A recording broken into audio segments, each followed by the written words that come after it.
Assalamualaikum warahmatullahi wabarakatuh. Perkenalkan, nama saya Betty Ayu Saputri. Saya dari Prodi 2A Keperawatan, Stikes Bakti Husada Mulia Madiun. Nah, di sini saya akan menjelaskan mengenai globalisasi dan liberalisasi antara peluang dan ancaman bagi integritas perawat Indonesia di tengah pandemi COVID-19 serta nilai-nilai Pancasila yang dilakukan oleh tenaga kesehatan perawat. Yang pertama adalah integritas perawat Indonesia di tengah pandemi COVID-19 secara globalisasi dan liberalisasi. Globalisasi merujuk kepada penyebaran sistem atau kebudayaan baru secara menyeluruh sehingga menimbulkan perubahan global. Liberalisasi merujuk kepada kebebasan atau liberalis dalam berbagai aspek. Integritas adalah keadaan seimbang dan harmonis antara satu objek dengan subjek lainnya dalam satu wilayah. Nah, jika ketiga korteks tersebut dilihat pada keadaan perawat Indonesia, artinya akan sedikit berubah. Globalisasi menimbulkan peluang perawat Indonesia bisa menggunakan teknologi-teknologi global di bidang kesehatan. Yang kedua adalah peluang dan ancaman bagi integritas perawat di tengah pandemi COVID-19.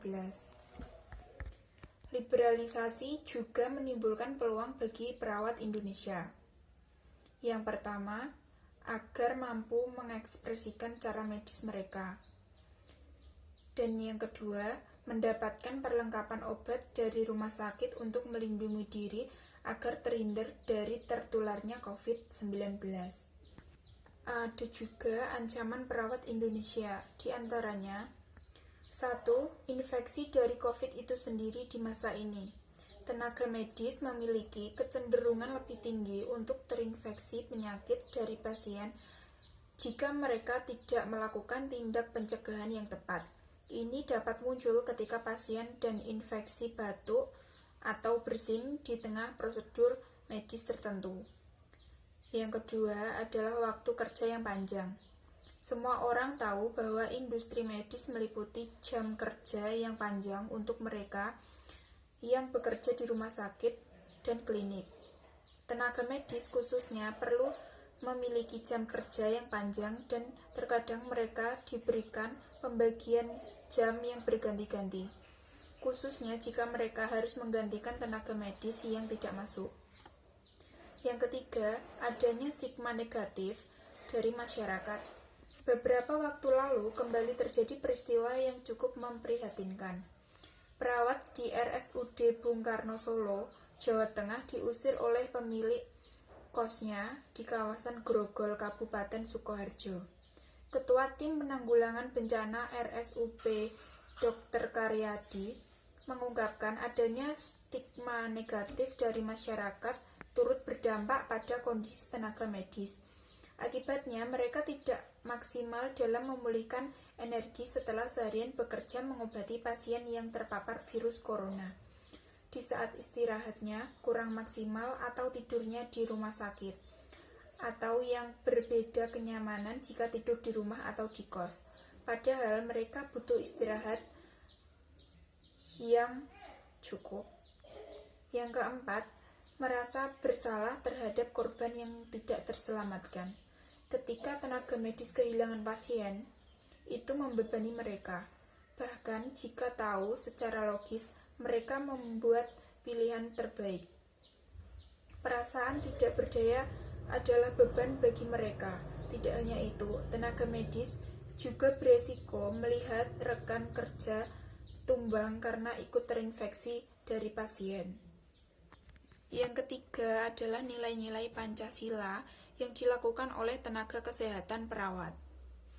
Sila pertama, ketuhanan yang Maha Esa, menjadi landasan bagi perawat untuk memiliki sifat taat dan patuh terhadap ajaran agama dan keyakinan masing-masing.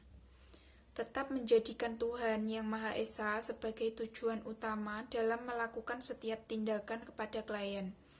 Selain itu, mengingat di Indonesia ini terdiri dari agama yang berbeda-beda, maka dalam menjalankan tugasnya, perawat tidak membeda-bedakan klien sesuai dengan agamanya.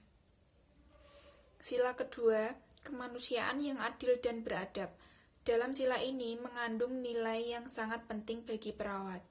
Dalam mengembangkan tugas, perawat harus memiliki jiwa kemanusiaan yang tinggi. Dalam proses pelayanan kesehatan, perawat juga harus tetap memberikan pelayanan yang adil terhadap klien tanpa membeda-bedakan. Sila ketiga, Persatuan Indonesia, berisi wujud pengamalan perawat, yaitu sikap rela berkorban. Sikap ini harus dimulai sejak dini, karena jika tidak, maka perawat akan bersikap acuh tak acuh terhadap sekitar dan tidak peduli terhadap keadaan.